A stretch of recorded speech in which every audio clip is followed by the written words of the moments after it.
When night approached, the Earl Elk's mansion was brightened up by glitters of lights. After Petrov handed in his invitation card, he was led by a servant to the hall. The Earl's third daughter, Olia's birthday party had just started. The guests invited to this party were invariably nobles from prominent families in Longsong's stronghold. From the woolen carpet in the hall and the servants' gilded black uniforms, one could tell the Earl took the matter very seriously. After all, it was Olia's 16th birthday. She had reached an age of maturity and was ready to be introduced into society for a decent marriage. The music rang while the servants passed through the crowd with wines and glasses in their hands. Steamy food was placed on the several round tables in the hall. Olia, on the other hand, like a proud canary in full bloom, enthroned herself among a group of ladies at the corner, appearing to be in good humor. Unlike the banquet in the western region, where everybody sat around a long wooden table, waiting for chefs to serve food which was usually a big bowl of pork, a whole chicken, buttered bread, some golden fried eggs and lettuce, the party here was all about style and fashion. Having said that, it was still incomparable to a true first-class banquet. To Petrov, who had lived in the king's city for several years and knew the real extravagance, the birthday party was merely a superficial imitation. For instance, the wine glasses delivered by the servants were in various colors rather than pure, transparent ones. Because of this, the glasses could neither display the vivid color of the grape wine nor enhance its mellow taste. The table should be entirely covered with white draperies to conceal the grease underneath.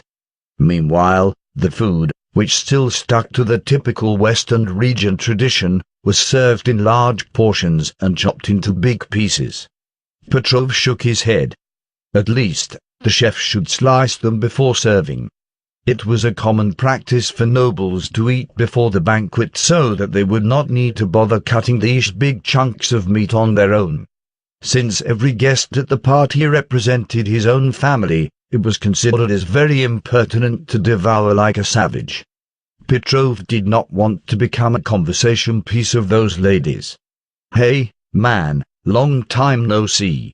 Someone suddenly flung his arm around his neck. "I've heard you were appointed as the ambassador by the Lord again. How's the mining business in Border Town going? I bet you've reaped a big profit from it, haven't you?"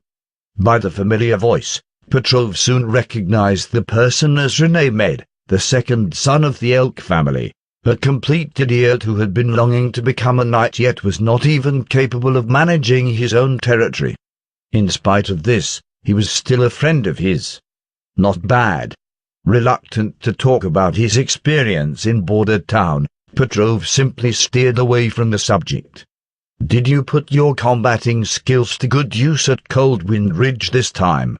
Or you just locked yourself in a tavern at Hermes shaking like a leaf?" "Damn it." Rene pushed Petrov in his back, complaining. "You just won't stop criticizing me, will you? I didn't even go to New Holy City this time because I happened to have caught a cold on the very first day the troops set out. So, I lay in bed for a whole week." "Good. You did better than last time. At least, you saved the troops a lot of trouble." "You're wrong though." Rene suddenly summoned up a mysterious smile. "If I didn't happen to stay in bed at Coldwind Ridge for a week, I would probably stay at the freezing city wall of Holy City forever." "What do you mean?" Petrov raised his eyebrows. "I got the news from someone else." The second son of the Elks whispered in Petrov's ear. "New Holy City almost fell. Demonic beasts dashed into the inner city and nearly took the cathedral. Fortunately, the church sent out their strongest warriors and stopped them. The armies of the Four Kingdoms, however, suffered great losses. Only very few people returned to Coldwind Ridge from the battle. It made tons of women in the city into widows within just a month. Those who don't have savings." Rene winked and made a gesture. 2 silver oils for a night. "Hey, don't look at me like this. I didn't do anything." Are you sure it's true? What about the border guards? I saw it with my own eyes. The Lord was shocked and got sick on the very day he received the news. René shrugged. As to the troops, there's nothing he can do about it but slowly recruiting more in the future. Experienced soldiers are currently in urgent need in the northern region. I would have been able to command a group of knights if my family didn't desire my immediate return. This isn't the point, Petrov said within himself. The main purpose to garrison a troop at the border of Coldwind Ridge was to defend against the Judgment Army from the Church. Now, soldiers of the Four Kingdoms died in Hermes altogether. Petrov somehow smelled conspiracies. If the Church was indeed scheming something, the north of Grey Castle was currently as vulnerable and defenseless as a stripped, helpless woman. What about the casualties among the Judgment Army? Won't be better than troops of the Four Kingdoms. It's pretty obvious, because they're all crazy men who always rush at the very front. In fact, nobody will voluntarily fight until the Judgment Army takes the first move, René said scornfully. Those knights are always talking about their chivalrous manners. But when it comes to a real battle against demonic beasts, they're the last to put their words into action. There's one such kind of fellow right in front of me. Petrov smiled. Perhaps he had just been paranoid. Even if the Church did plot to invade the north, it had nothing to do with Longsong's stronghold. It was something the new king should worry about. Unfortunately, nobody wants to employ me, or rather, I haven't found anyone I want to pledge alliance to. René paused for a moment and looked toward the door. I saw the Wolf family coming in. I've got to greet them. Talk to you later. Sure. You don't need to worry about me. Right. Just when René was about to walk off, he turned around again. Have you noticed the handkerchief tucked in the invitation card? You put in there? No, I'll only put my old socks. René waved his finger. My sister made the handkerchief herself. Although you're a lot older than her, I'll fully support you if you have the intention to seek this union. You have to think about it, man. You're 22 now. Petrov gave him a side look.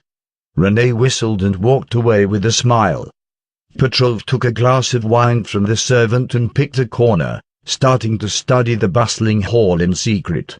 He noticed Olia would steal him a glance from now and then in the middle of her conversation. The moment their eyes met, Olia soon turned away to avoid his gaze. Petrov noticed a vivid flush gradually rose to her cheeks. He smiled back as a courtesy. To him, Olia was simply an innocent little girl. Just then, a furious voice on one side of the hall drew everybody's attention. What? He really said that? Yes. Cornelius the coward just came back without even defending his honor. The loudest person exclaimed. Such a shame on Longsong's stronghold. Petrov recognized that man. It was Simon Elliot, a remote branch of the Wolf family, who married a quite beautiful woman. He had seen the wife once. She did possess some unique charm. Like you have a solution to that. Someone retorted with mockeries. Perhaps I can't do anything about it on my own. But if the Duke notices such absurdity, I don't think Roland Wimbledon will still be able to act so unscrupulously. Hearing this familiar name, Petrov was stunned for a moment. He was soon intrigued by this interesting conversation.